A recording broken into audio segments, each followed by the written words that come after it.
Pagi ini saya mau berbicara secara khusus. Akan ada 8 minggu ke depan saya akan membahas kembali terkait dengan pesan yang disampaikan oleh Yohanes kepada ketujuh jemaat yang ada di Asia pada masa itu. Dan teks-teks yang kita akan ambil dari kitab Wahyu ini secara umum memberikan kepada kita begitu banyak pelajaran rohani yang tentunya digali berdasarkan kehidupan jemaat atau gereja Tuhan di abad pertama, di mana pada masa itu gereja Tuhan menghadapi begitu banyak tantangan iman, saudara-saudara. Kalau kita belajar sejarah secara mendalam, maka kita akan menemukan bahwa abad pertama khususnya, abad pertama adalah abad di mana gereja Tuhan lahir, dan kelahirannya begitu ditentang oleh penguasa pada waktu itu, yaitu Roma. Pada waktu itu Roma menginvasi Israel, dan budaya, agama yang biasanya harus diikuti adalah budaya dan agama Roma. Tetapi lahirnya kekristenan membawa satu warna baru yang bagi orang di luar Kristen itu tidak menyenangkan, karena mereka menganggap kekristenan pada waktu itu adalah suatu bidat atau sekte. Nah, akibatnya gereja dianiaya, saudara-saudara. Gereja dipersekusi oleh penguasa pada waktu itu, dan para rasul dianiaya, dikejar kemana-mana. Kita mengenal Petrus yang disalib terbalik, mati di Roma. Kita mengenal Thomas yang akhirnya sampai di India, itu kalau saya nggak salah ingat tuh. Kita mengenal beberapa rasul yang dihukum secara mengenaskan, ada yang digoreng pakai pasir. Hanya Rasul Yohanes yang matinya tampaknya normal, tetapi itu pun dia dibuang ke Pulau Patmos. Pada waktu itu Pulau Patmos adalah satu lokasi tempat pembuangan mayat-mayat para penjahat, dibuang begitu saja di sana. Dan Yohanes tampaknya mendapatkan pesan dari Tuhan itu di Pulau Patmos ini. Jadi kita akan belajar dengan kondisi yang seperti ini, bagaimana Tuhan menguatkan gerejanya, bagaimana Tuhan menegur gerejanya, bagaimana Tuhan mengarahkan setiap langkah gerejanya agar gereja Tuhan di tengah-tengah tantangan yang begitu besar pada waktu itu tetap berjalan di dalam jalan kebenaran. Nah, ini tidak mudah, walaupun secara fisik mungkin kita tidak sedang mengalami seperti yang gereja mula-mula alami, tetapi prinsip-prinsip yang lahir dari pesan-pesan Yohanes kepada gereja-gereja di Asia kecil pada waktu itu adalah prinsip yang juga berlaku pada kita dewasa ini. Jadi mari kita stay fokus, jangan pikirannya lari kemana-mana, karena yang biasanya lari itu adalah kaki, bukan pikiran. Jadi mari kita tenang, kita nikmati pemberitaan firman Allah ini, supaya apa? Kita mendapatkan manfaat yang sebesar-besarnya dari kebenaran firman Tuhan. Nah, surat pertama itu ditujukan kepada jemaat di Efesus, saudara. Mari kita buka kitab kita, Wahyu pasal 2 ayat 1 sampai 7. Wahyu pasal 2 ayat 1 sampai 7. Saya akan baca ini sedikit cepat. Saudara perhatikan di Alkitab saudara. Ini saya baca terjemahan baru seri 2.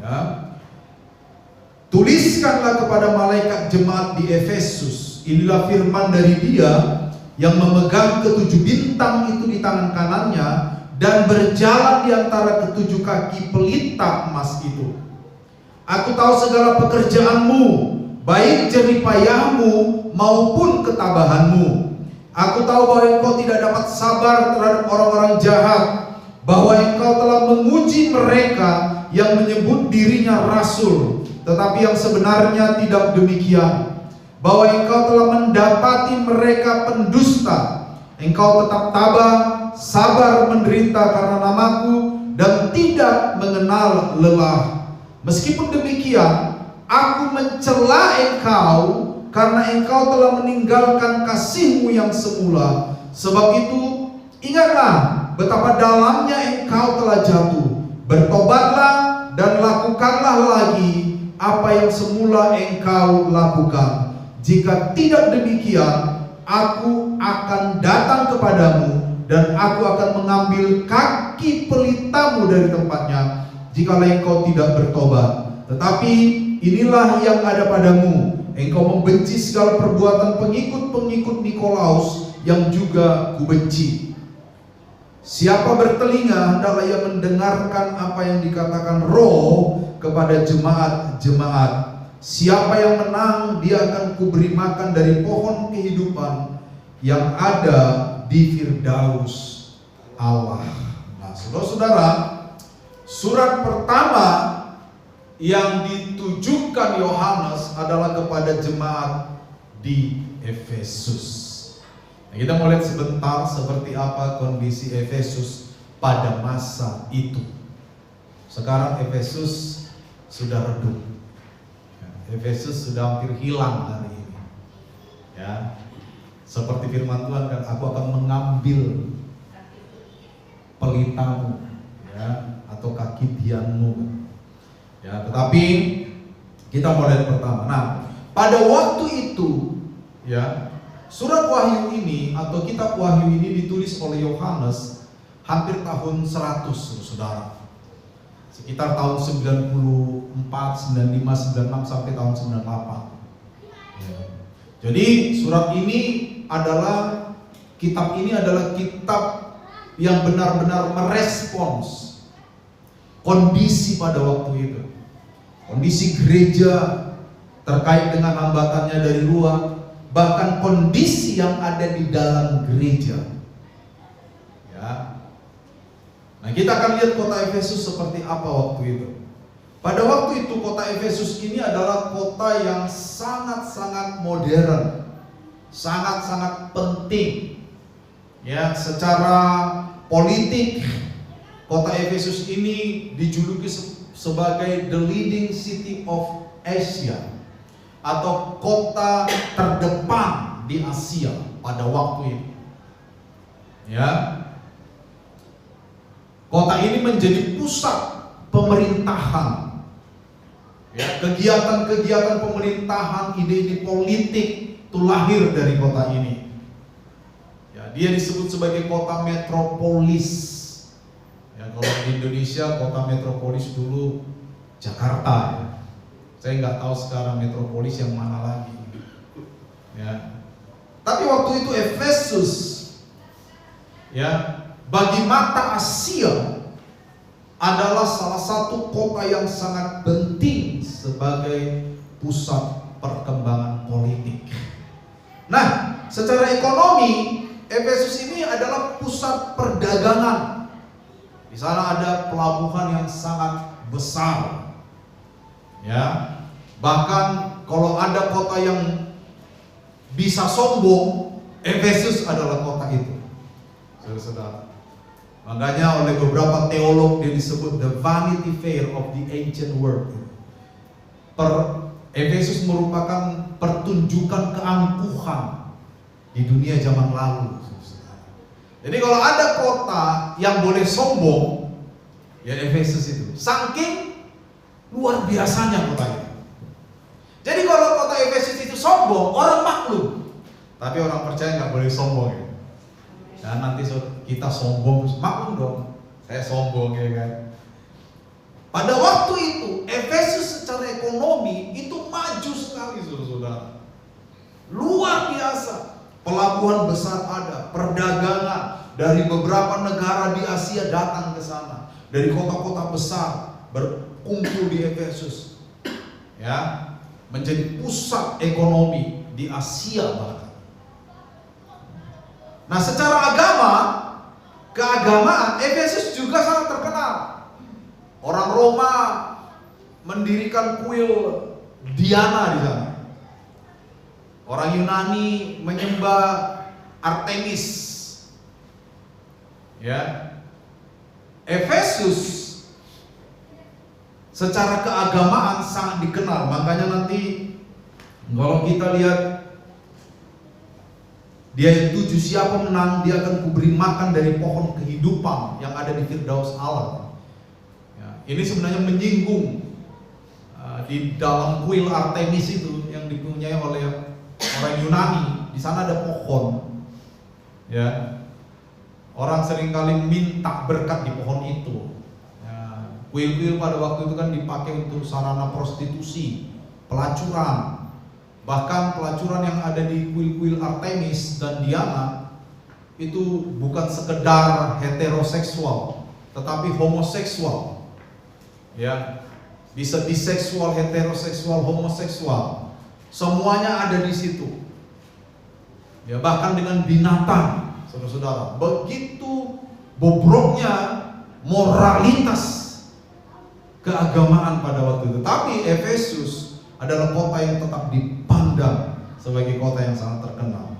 Nah, saudara bisa bayangkan ada gereja yang tinggal di kota semacam ini, ya, secara keagamaan terkenal, tetapi terkenalnya menyembah berhala. Di kuil-kuil ada praktek-praktek prostitusi yang bermacam-macam bentuk. Lalu secara ekonomi dia diakui. Ya, orang kalau mau pindah dari kota itu mikir-mikir dulu, apakah usahanya nanti di kota lain akan semaju di Efesus, saudara. Ya. Dan banyak sekali yang mempengaruhi gereja Tuhan pada waktu itu. Kalau mau dikatakan kaya, ya orang bisa akan sangat kaya di kota itu. Makmur bisa akan sangat makmur di kota itu. Ya. Itulah yang dihadapi gereja Tuhan. Kadang-kadang tantangan terbesar bagi gereja terkait dengan perilaku iman, ya, itu adalah kenyamanan secara ekonomi, betul? Iya kan? Nyaman secara ekonomi itu tantangan sebenarnya. Nah, orang susah kalau mau pindah dari Efesus itu susah. Ya, ibaratnya orang kalau mau pindah dari kota Jakarta ke kota yang lebih kecil itu mikir dulu mereka, usahanya bakal maju nggak di sana. Nah, itulah keadaan kota Efesus, saudara. Nah, pasal 2 ayat 1 sampai 7 ini akan kita khotbahkan dalam 2 sesi, hari ini dan minggu depan. Nah, hari ini kita akan melihat setengahnya, saudara. Next, yang pertama kita akan coba melihat bagaimana Kristus digambarkan kepada jemaat di Efesus, saudara. Perhatikan di sini, ya, dikatakan, tuliskanlah kepada malaikat jemaat di Efesus, inilah firman dari Dia. Dia ini adalah Kristus, Tuhan. Inilah firman dari Kristus. Yang pertama-tama, Kristus digambarkan sebagai pribadi yang memegang ke-7 bintang di tangan kanannya, saudara-saudara. Ya, 7 bintang. Saudara jangan mencoba melihat ini sebagai sesuatu yang harfiah. Oh, Tuhan kok memegang 7 bintang, 1, 2, 3, 4, 5. Bukan. Sekali lagi, di dunia kuno, khususnya di dalam konteks pemikiran Ibrani, ya, angka 7 itu selalu dikaitkan dengan Tuhan, saudara, kesempurnaan. Angka 7 biasanya hanya dilekatkan kepada Tuhan. Itu artinya teks ini secara tidak langsung mengakui bahwa Kristus itu adalah Tuhan. Ya. Di jemaat Asia kecil juga sebenarnya bukan hanya ada 7 jemaat. Ya. Korintus juga nggak ada di sini kan. Tetapi angka 7 itu juga mewakili kesempurnaan. Artinya ketika dikatakan 7 jemaat, sebenarnya surat-surat ini dikirimkan ke semua jemaat yang ada di Asia kecil pada waktu itu, saudara. Jadi Kristus digambarkan sebagai pribadi yang memegang ke-7 bintang. Di mana dipegang ke-7 bintang itu? Di tangan kanannya. Tangan kanan, saudara. Ya, sekali lagi ini simbolik sekali. Tangan kanan di dalam pemahaman dunia kuno, ya, itu bicara tentang otoritas. Ya, makanya suatu kali duduklah di sebelah kananku, betul kan? Sampai kubuat musuhmu bertekuk lutut di hadapanmu. Katanya kepada Daud itu. Ya, bukan berarti Daud duduk di sebelah kanan Allah atau siapa, bukan. Ya, lalu di teks Perjanjian Baru kita pernah melihat pertengkaran murid-murid Yesus tentang siapa yang akan duduk di sebelah kanannya nanti. Jadi sebelah kanan itu sebenarnya pesan otoritas. Jadi Yesus atau Kristus memegang bintang itu di sebelah kanan. Pertanyaannya, bintang itu siapa? Bintang itu adalah gereja Tuhan. Ya, bintang itu adalah gereja Tuhan. Ya, dia memegang gereja Tuhan. Itu menandakan kehadiran Kristus bagi gerejanya, saudara-saudara. Itu menggambarkan adanya, ya, aktivitas Kristus terhadap gerejanya. Dia memegang dengan tangan kanan. Kristus hadir bagi gerejanya, dan kehadiran Kristus itu disimbolkan dengan otoritas karena di tangan kanan, saudara. Ya, ini menggambarkan apa, saudara-saudara? Tadi di awal saya katakan gereja ada di dalam masa-masa kesulitan. Gereja ada di dalam masa-masa aniaya. Gereja terguncang imannya. Mereka dikejar, mereka hendak dibinasakan. Tetapi ayat ini menggambarkan bahwa Kristus ada bagi gereja.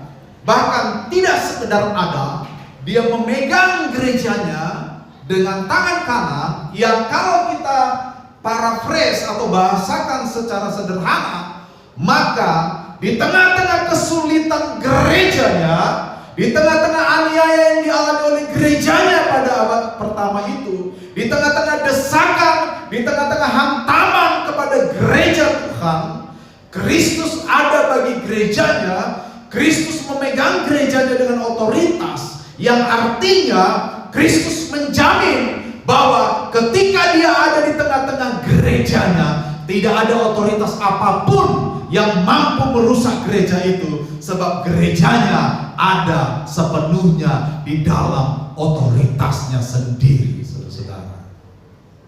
Itu maknanya. Jadi ketika dikatakan Kristus memegang 7 bintang itu di tangan kanannya, Kristus tahu penderitaan gerejanya waktu itu. Kristus tahu bagaimana gereja bergumul dengan begitu hebat.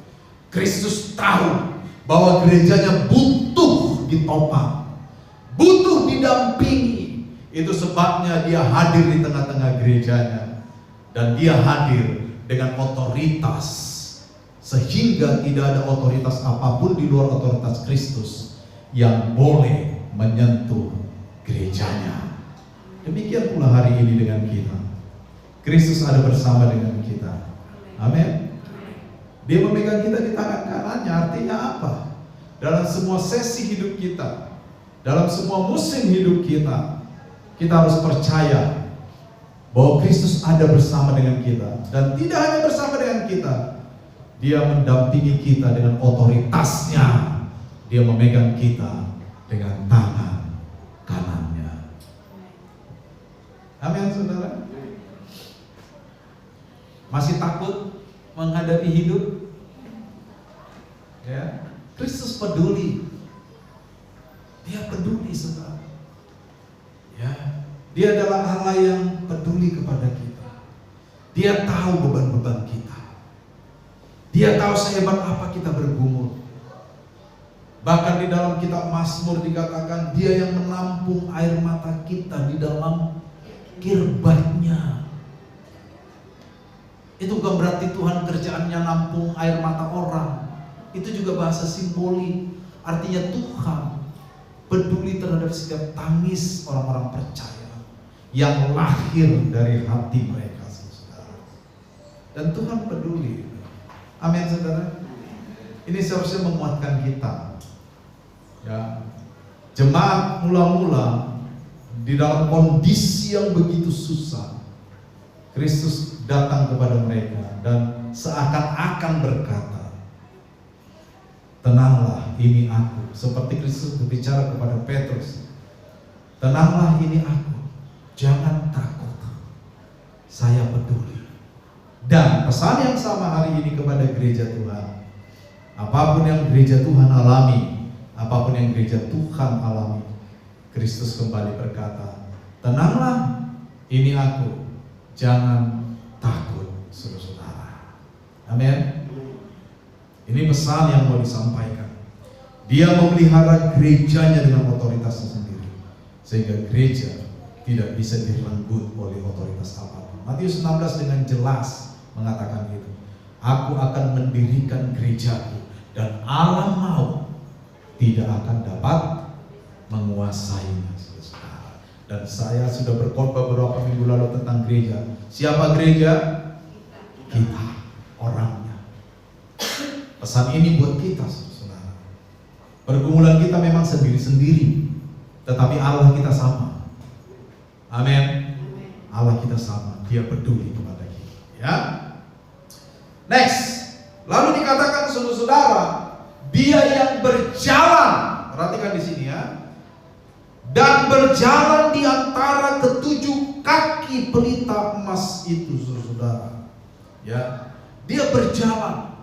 Di dalam konsep pemikiran kuno, khususnya orang-orang Ibrani, berjalan itu, saudara, bahasa-bahasa berjalan itu seringkali tidak sedang menunjukkan aktivitas yang harfiah. Sama dengan kalau kita baca Mazmur pasal 1, betul nggak?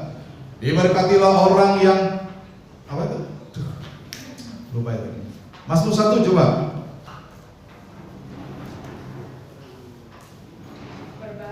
Oh ya, berbahagialah ya. Berbahagialah orang yang tidak berjalan. Nah, itu. Menurut nasihat orang fasik. Jadi ketika ada kata berjalan, di dalam pemikiran orang-orang Ibrani kuno, itu bicara tentang keterlibatan. Itu dia. Itu bicara tentang keterlibatan. Jadi ketika dikatakan Kristus berjalan, ya, di antara ketujuh kaki Dia emas itu, berarti Kristus terlibat. Ya. Dia hadir, Dia terlibat dalam kehidupan gerejanya. Sebenarnya poin ini menguatkan poin yang tadi barusan saya sampaikan. Kristus itu terlibat.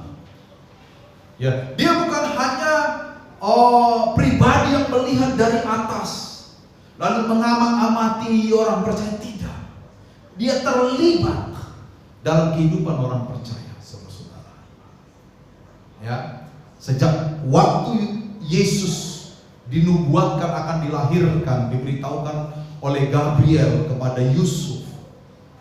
Ya, Gabriel dengan jelas berkata dia akan dinamakan Immanuel, sebab apa? Dia akan menyertai kita, saudara. Ya, ketika Yeskiel bergumul dengan pergumulannya, Tuhan datang dan hadir di sana, sehingga kita mengenal istilah Jehovah Shammah, Allah hadir di sana. Dalam teks perjanjian lama, saudara, Allah ada di sana. Jadi saudara-saudara, ketika dikatakan dia berjalan di antara kaki dia, ketujuh kaki pelita itu artinya dia terlibat dengan hidup gerejanya. Dia terlibat dengan hidup saya, dia terlibat dengan hidup saudara-saudara semua. Kita tidak dibiarkan menjadi yatim piatu. Yohanes pasal 14:1-15. Ya. Dikatakan, aku akan mengutus kepadamu Roh Kudus yang akan menyertai kamu selama-lamanya. Hari ini Allah terlibat di dalam hidup kita. Dia memberikan kepada kita semua bentuk perlengkapan yang kita perlukan, saudara. Sebenarnya kehidupan orang percaya itu adalah kehidupan yang penuh kemenangan apabila kita selalu tahu posisi kita yang tepat. Kadang-kadang kenapa orang percaya kebingungan menghadapi kehidupan? Yes, tantangan-tantangan kadang memang membingungkan kita. Tetapi ingat, selama kita tahu di mana posisi kita dan kita tahu di mana posisi Allah, sebenarnya hati kita tenang. Apakah ketenangan hati itu sesuatu yang niscaya yang mungkin? Apakah itu mungkin? Mungkin. Karena kitab Mazmur juga berkata, hanya dekat Allah saja aku tenang. Artinya ketenangan itu adalah sesuatu yang mungkin. Ketenangan itu adalah sesuatu yang niscaya, saudara. Persoalannya adalah, kenapa saya tidak tenang? Karena saya tidak sedang berada di tempat yang seharusnya saya ada. Ibarat orang nyanyi, nadanya tidak duduk. Iya kan? Kita nyanyi, Allah mengerti. Gak enak, karena nadanya gak duduk. Kita main di G, suaranya di akres. Ya kan, naik 3 tangga itu. Gak duduk. Tapi coba, apapun bentuk suara kita, entah itu bariton, entah itu tenor, sopran, alto, entah itu penggabungan tenor dan alto, apapun jenis suara kita, kalau nadanya duduk, enak, betul gak? Allah mengerti. Memang suara gak indah, tapi duduk enak. Allah peduli. Kan enak kan? Walaupun suara gak bisa disandingkan dengan Judika. Kan Judika mah jauh di atas gitu. Tapi ketika itu duduk, sama dengan iman kita. Kalau kita tahu di mana kita sedang duduk dan di mana Allah sedang duduk, kita aman. Oh Tuhan, saya mendapatkan banyak persoalan. Yes. Oh Tuhan, hidup memang sulit, tidak selalu mudah, betul. Oh Tuhan, banyak sekali pergumulan, ya, banyak sekali tantangan hidup. Tapi Tuhan, saya tahu bahwa saya adalah orang-orang yang Tuhan pelihara. Tuhan hadir, Tuhan menyertai saya, Tuhan mendampingi saya. Saya aman di dalam pendampingan Tuhan. Walaupun persoalan tetap ada, hati penuh damai sejahtera. Saya selalu bilang, berkat terbesar manusia sepanjang masa adalah damai sejahtera. Iya kan? Kalau ada yang bilang bukan, dia berbohong. Tidak perlu kita menggali dalam-dalam tentang fakta bahwa terlalu banyak orang kaya di dunia ini yang hidupnya tidak ada damai sejahtera dan hidupnya rusak. Betul? Para artis bercerai, kurang ganteng apa, kurang cantik apa. Apakah ada di antara kita yang sama kayak artis wajahnya di sini, kecuali saya? Iya kan? Tapi cerai juga. Kalau dibilang harta nggak ada, ketika bagi harta gono gini, ya 5 mobil, 6 mobil, banyak mobil, rumah banyak. Kenapa cerai? Tidak ada damai sejahtera, tidak ada pemimpin di dalam rohnya. Makanya Roh Kudus diutus oleh Bapa. Dikatakan apa? Dialah yang akan mengajari kamu, betul? Dialah yang akan mengingatkan kamu tentang semua yang pernah kuajarkan. Damai sejahtera kuberikan kepadamu supaya tidak gentar dan tidak gelisah hatimu. Itu yang harus kita miliki, saudara. Dan Kristus dalam teks ini menyatakan itu. Dia berjalan di tengah-tengah jemaatnya. Artinya dia terlibat dalam hidup kita. Dia terlibat dalam hidup saudara. Yesus terlibat dalam hidup saya, saudara-saudara. Dia hadir. Iya kan? Dia hadir bagi kita semua. Memang dunia tidak selalu seperti yang kita impikan. Ya karena kita bukan dari dunia. Iya kan? Mengikut Tuhan juga masih memerlukan kerja keras, tentu saja. Mengikut Tuhan juga akan mengalami sakit penyakit, benar sekali. Mengikut Tuhan juga masih harus bergumul sana sini, jungkir balik sana sini, tepat.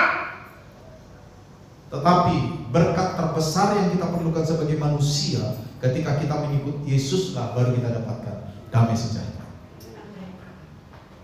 Damai sejahtera. Ya kan? Saudara yang suka filsafat, ada yang suka filsafat di sini? Ya. Kita mengenal banyak sekali tokoh filsafat, mulai dari tokoh-tokoh dari agama-agama yang juga filsafat, filsuf-filsuf. Saya senang membaca filsafat. Ya, kalimat-kalimat indah mereka. Kadang-kadang itu menenangkan juga. Tetapi kembali lagi dalam perjalanan, pergumulan pemikiran itu, saudara-saudara, ketika saya mulai merenungkan secara mendalam sekali, saya selalu kembali kepada perkara yang satu ini. Tidak ada yang lebih menakjubkan daripada damai sejahtera dari Tuhan. Ya, saya suka membaca tulisan-tulisan Konfusius. Ya kan? Saya juga suka membaca kalimat-kalimat dari Rumi. Ya, tokoh-tokoh besar. Ya, filsuf-filsuf yang luar biasa, saya senang membacanya. Tetapi jujur saudara, sekali lagi ketika tiba pada pergumulan pikiran yang mendalam, saya selalu kembali kepada ini. Tidak ada berkat terbesar dalam kehidupan manusia kecuali damai sejahtera daripada Tuhan. Tidak ada. Saya pikir Alkitab adalah sumber filsafat yang sangat menakjubkan. Ya, di sini ada tulisan Salomo. Salomo adalah raja yang paling berhikmat dan tidak akan ada lagi katanya, betul nggak? Yang sehebat Salomo. Alkitab kita sumber filsafat yang sangat menakjubkan.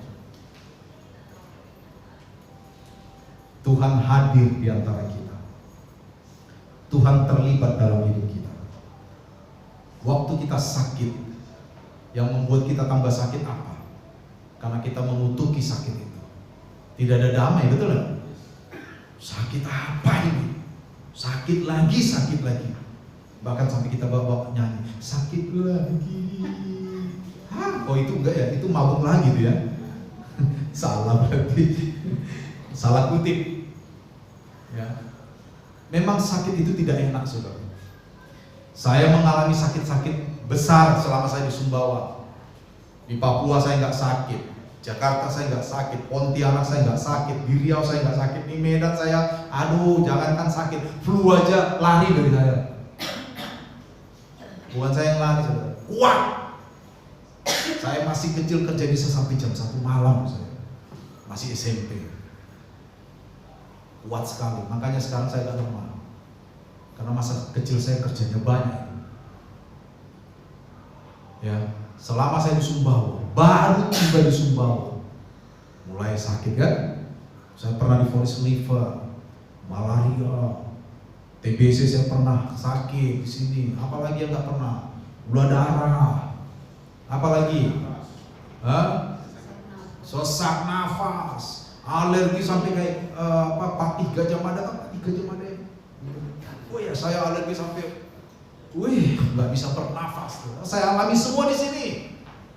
Saya pernah bernafas satu-satu 28 jam. Saya pernah di rumah sakit sampai nggak bisa bernafas, wajah saya udah hampir hitam. Di tempat tidur UGD saya bukan tidur, lompat-lompat sampai dokternya biarin saya. Itu pernah saya alami, saudara. Apakah Tuhan tidak sedang ada bersama dengan saya? Dia ada bersama dengan saya di sana.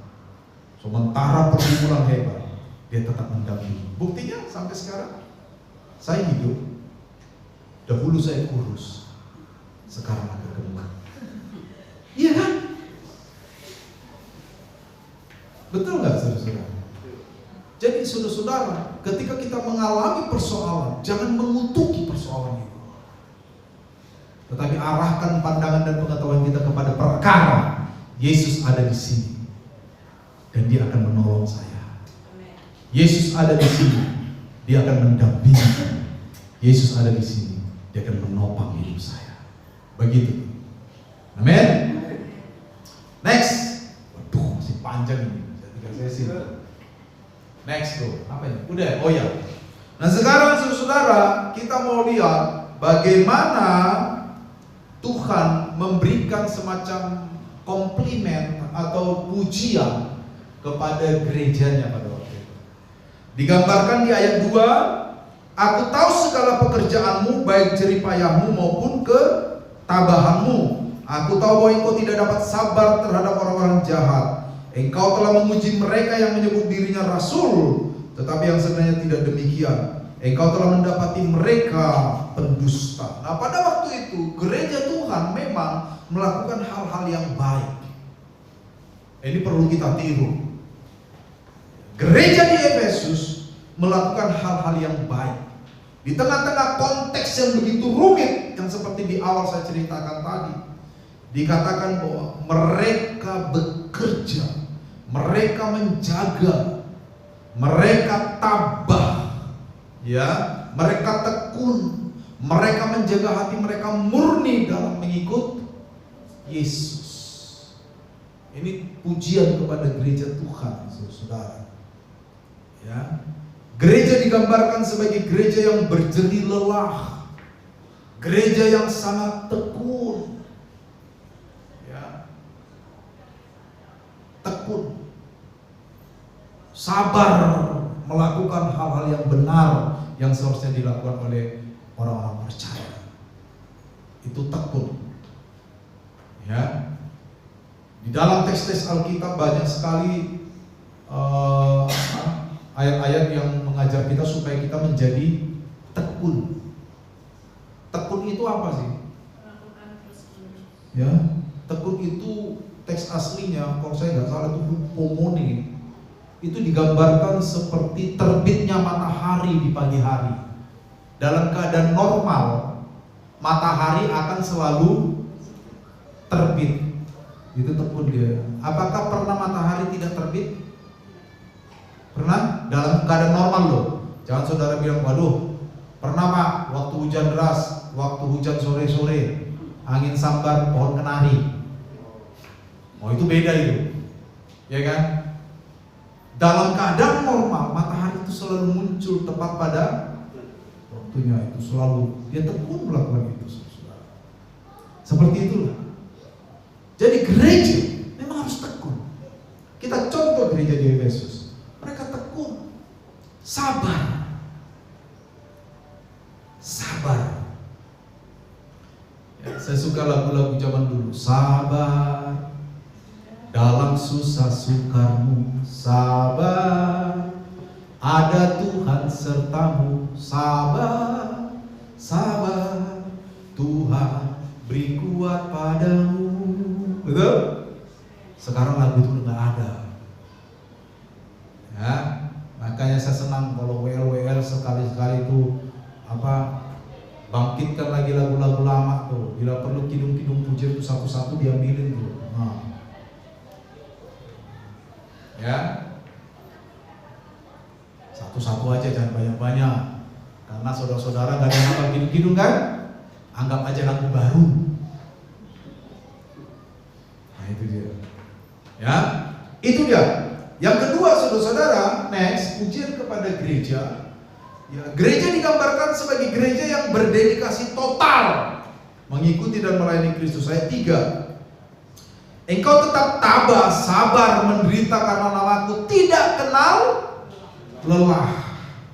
Sabar karena nama Tuhan, menderita karena nama Tuhan, tidak kenal lelah. Saudara-saudara, gereja di Efesus seperti tadi saya gambarkan di awal, itu menghadapi tantangan-tantangan, ya godaan-godaan dari secara keagamaan, dari kuil-kuil itu, saudara-saudara.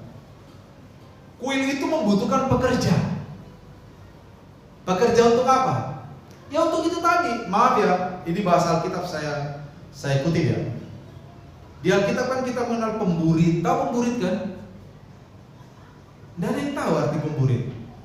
Pemburit itu pekerja pelacur tetapi laki-laki. Dipakai oleh laki-laki. Dan itu ada, betul nggak? Bayangkan, itu membutuhkan tenaga kerja, saudara. Lo bener loh, iya kan? Tapi gereja menghadapi godaan seperti itu, mereka lebih baik. Ingat ya, mereka lebih baik tidak dapat uang itu ketimbang apa? Melakukan pekerjaan yang berdosa. Saudara tangkap prinsipnya? Tangkap? Jika harus memilih, lebih baik saya tidak dapat untung besar. Kalau mendapatkan untung besar saya harus melakukan pekerjaan kotor, lebih baik saya tidak dapat untung besar. Lebih baik untung saya kecil, tetapi pekerjaannya bersih. Kira-kira begitu. Sabar menderita karena nama Tuhan. Selain karena menghadapi aniaya secara fisik, ini juga menghadapi tekanan-tekanan pekerjaan. Pada abad pertama, ya bisnis-bisnis besar selalu punya ketetapan yang disebut pakta. Bukan fakta ya, pakta. Pakta itu surat perjanjian. Dan konon katanya salah satu isi dari pakta itu adalah tidak boleh menganggap Yesus sebagai Tuhan. Jadi kalau usaha Anda mau maju besar pada waktu itu, Anda harus tanda tangani fakta itu. Pilihan ada di tangan kita. Kalau kita tidak tanda tangani fakta itu, maka ekonomi kita terganggu. Makanya Wahyu 13 dikatakan siapa yang tidak menerima tanda itu tidak bisa menjual, tidak bisa membeli, karena memang fakta itu ada.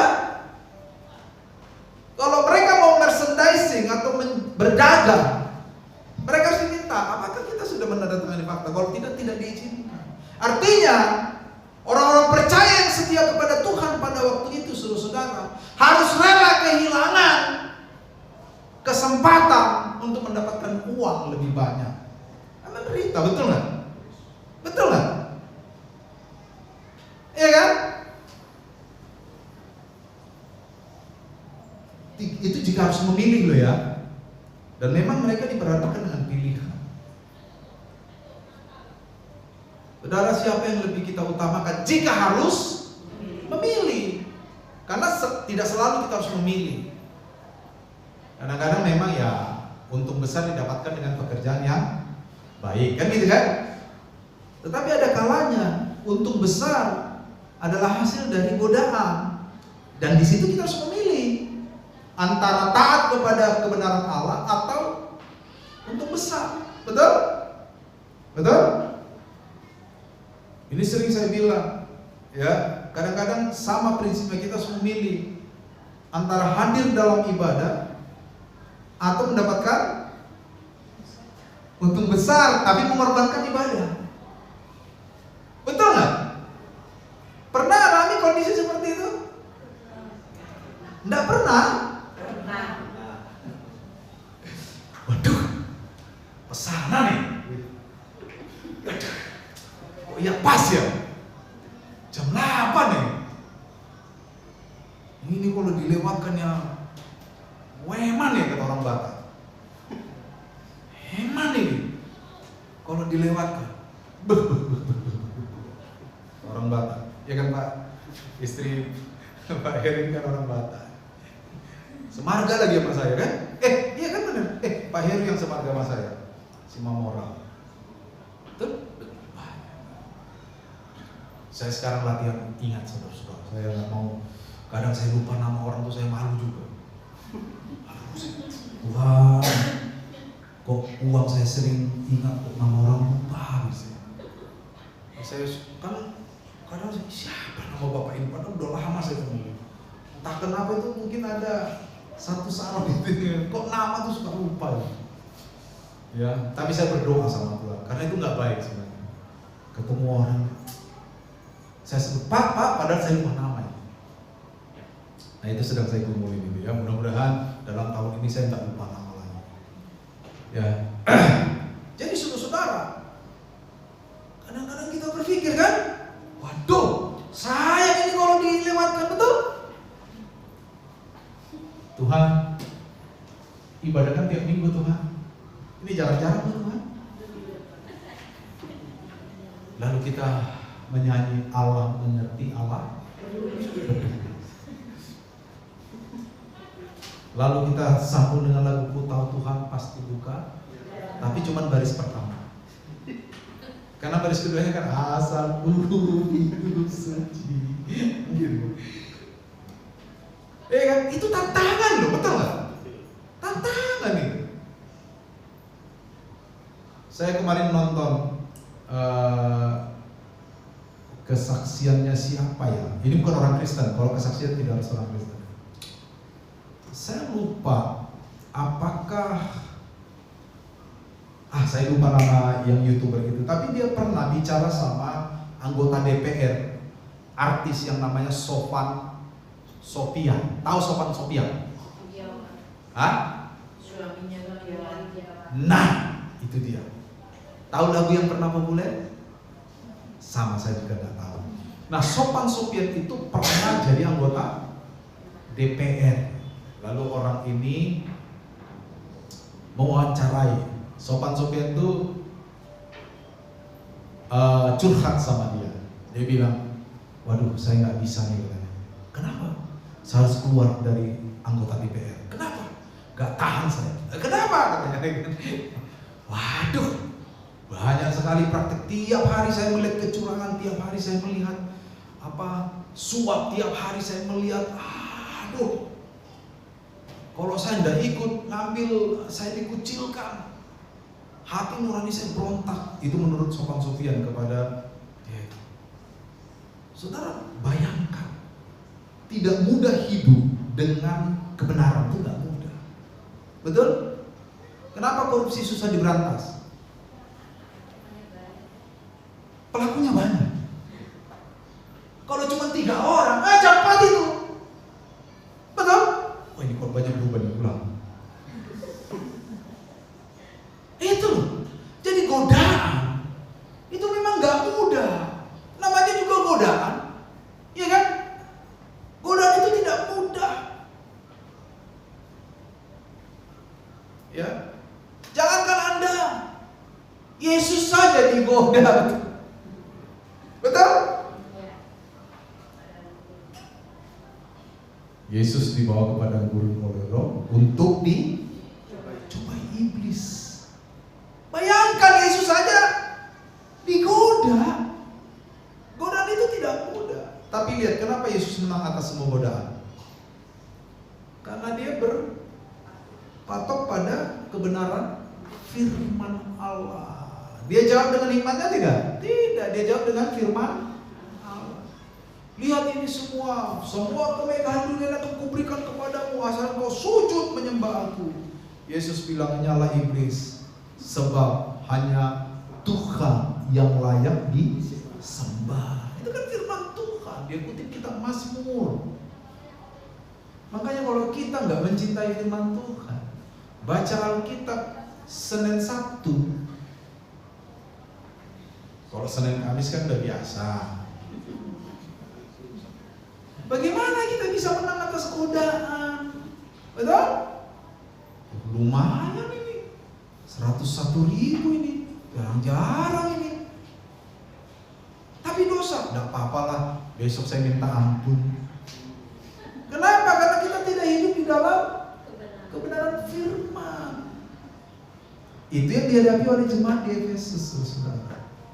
Next, ada lagi pujian. Mereka setia dengan pengajaran yang benar. Ayat 2 dan 6, ayat 6. Tetapi inilah yang ada padamu, engkau membenci segala perbuatan pengikut Nikolaus yang juga kubenci. Ya, mereka setia dengan pengajaran yang benar. Siapa Nikolaus itu? Next. Nikolaus itu adalah seorang tokoh, entah itu fiktif atau tidak pada masa itu. Nikolaus itu adalah perwakilan paham yang mengatakan manusia itu boleh mendapatkan kesenangan tak terbatas. Jadi apapun yang membuat Anda senang, silakan lakukan. Nah, itu menjalar ke gereja-gereja. Saudara-saudara, itu di dalam dunia modern disebut paham hedonisme. Hedon. Hedon itu kira-kira artinya kenikmatan, kemewahan. Hedonisme berarti kita hidup di dalam isme, kenikmatan. Artinya apa? Manusia sebagai makhluk sah-sah saja mendapatkan semua kenikmatan, ya, apapun caranya, ya, bagaimanapun caranya. Nah, itu paham Nikolaus, ya. Oleh sebab itu Nikolaus setuju dengan perzinahan, persembahan berhala, pokok semua yang menyenangkan hidup. Kalau perlu bohong, bohong, ya kan? Kalau bohong diperlukan, silakan bohong. Itu ajaran Nikolaus. Nanti ini di crop, ya kan? Pendeta Samuel mengajarkan kalau perlu bohong silakan bohong. Kan gitu kerjaan orang-orang sekarang. Itu. Kalau engkau ingin kaya dan pekerjaanmu susah, rampok. Begitu. Kalau ada kesempatan nipu orang, yang penting uangnya banyak, tipu. Iya kan? Kalau ada yang menginjak-injak harga dirimu, injak palanya. Oh itu kan? Dunia kan menawarkan itu, betul nggak? Makanya jadi orang Kristen itu dari sudut pandang ini menderita. Kenapa menderita? Karena orang lain boleh berbuat sesuka hati, kita nggak boleh. Saya pernah bilang kita hidup di dalam sebuah bingkai. Tindakan dan perilaku kita ada di dalam bingkai. Orang lain bisa berbuat apa-apa saja di luar bingkai ini, kita nggak bisa. Pak, dia jambak saya, Pak. Anda hidup di mana? Di dalam apa di luar bingkai? Di dalam bingkai, ampuni. Tapi saya pengen sekali-sekali di luar bingkai, Pak. Silakan jambak ulang. Kan di luar bingkai. Dampak tanggung sendiri loh ya. Makanya hidup orang Kristen itu ada di dalam frame gitu. Kita itu di framing, kita itu dibingkai sama Tuhan. Nah, tapi kalau kita nggak mau tunduk kepada kehendak Allah, keluarlah dari bingkai itu, lakukan sesuka kita, kan gitu kan? Lakukan. Ya, orang cubit sekali balas 7 kali. Orang cubit 7 kali balas 77 kali. Iya kan? Di luar bingkai, tapi dampak tanggung sendiri. Orang Kristen itu hidup di dalam bingkai yang dibuat Allah. Jangan pernah keluar dari bingkai itu. Amin. Sehingga dalam konteks inilah kita itu menderita. Makanya mereka tahan menderita. Tahan mereka menderita. Itulah pujian kepada gereja. Menderita itu tidak sekedar fisik, dianiaya, tidak. Tidak, saudara. Menderita itu, orang boleh berbuat kejam, kita nggak boleh. Itu menderita, betul? Betul? Iya kan? Orang boleh nipu, kita nggak boleh, itu menderita. Orang boleh buang sampah sembarangan, kita nggak boleh, menderita juga. Jadi kalau kita buang sampah sembarangan, kita sedang ada di luar bingkai. Iya kan? Hati-hati tuh. Ini Pak Martin bukan marah sama saya kan?